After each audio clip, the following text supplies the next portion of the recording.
नमस्कार, मी पूजा. दैनिक गोमंतकच्या इव्हिनिंग बुलेटिनमध्ये तुम्हा सर्वांचं स्वागत. जाणून घेऊया दिवसभरातील महत्त्वाच्या घडामोडींबद्दल.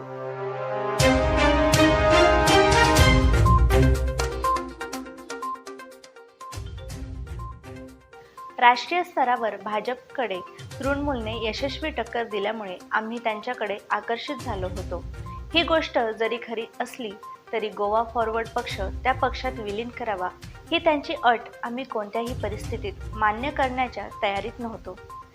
यासाठीच आम्ही ही बोलणी बंद केली, अशी माहिती काल गोवा फॉरवर्डचे अध्यक्ष विजय सरदेसाई यांनी देताना गोयकारपण हे ब्रीद डोळ्यासमोर ठेवून स्थापन केलेला हा पक्ष कुठल्याही परिस्थितीत दुसऱ्या पक्षात विलीन करणार नाहीत, असे स्पष्ट केले.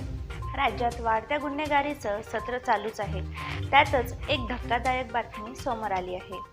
पिळण औद्योगिक वसाहत आणि पिळण, कळंगूट, साळगाव आणि परवरी कांदोळी येथे नेरूळ पुलाजवळ पोलीस स्थानकाच्या हद्दीत सर्रासपणे चाकूचा धाक दाखवून मौल्यवान वस्तू लंपास करण्याचा प्रकार वाढला आहे. संशयिताकडून 8 लाख रुपयांचे 12 आयफोन मोबाईल जप्त केले असून या प्रकरणात सुनील चौहान, सलीम रोटीवाल, साईराज गोवेकर आणि मालयन व्हिएगस यांना पोलिसांनी अटक केली आहे. तसेच मोबाईल आणि चोरीसाठी वापरण्यात आलेले दुचाकी पोलिसांनी जप्त केले आहे.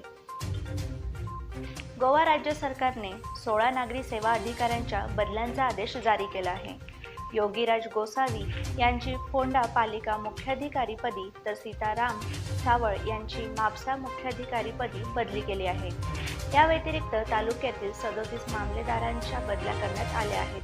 आगामी निवडणुकीच्या पार्श्वभूमीवर या बदल्या काढण्यात आल्या आहेत. अनेक अधिकाऱ्यांना पदाचा भार देण्यात आला नव्हता, त्यांना तो आता देण्यात आला आहे. विधानसभा निवडणुकीत महिलांना आरक्षण देण्यासाठी अनेक वर्षांपासून प्रयत्न सुरू असून आगामी विधानसभा निवडणुकीत महिलांना 50% जागा आरक्षित ठेवण्यासाठी राज्यातील सर्व पक्षांना निवेदन सादर करण्यात येणार आहे. राज्यातील महिला सशक्त बनवण्यासाठी त्यांना विधानसभेत स्थान देणे अत्यंत महत्त्वाचे आहे, अशी मागणी समाजसेविका रॉयल फर्नांडिस यांनी पत्रकार परिषदेमध्ये केली. भाजप सरकारच्या काळात राज्यात महिलांविरोधी गुन्ह्यात मोठ्या प्रमाणात वाढ झाली आहे. कायदा आणि सुव्यवस्था पूर्ण कोलमडली आहे. हे सरकार महिला सुरक्षा देण्यात अपयशी ठरले आहे.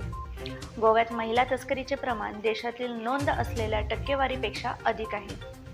या सरकारची विचारसरणी महिलांविरोधी आहे. सरकारने गोवा हे राज्य महिला तस्करी केंद्र बनविले असल्याचा आरोप अखिल भारतीय काँग्रेस महिला अध्यक्ष नेट्टा डिसूजा यांनी केला.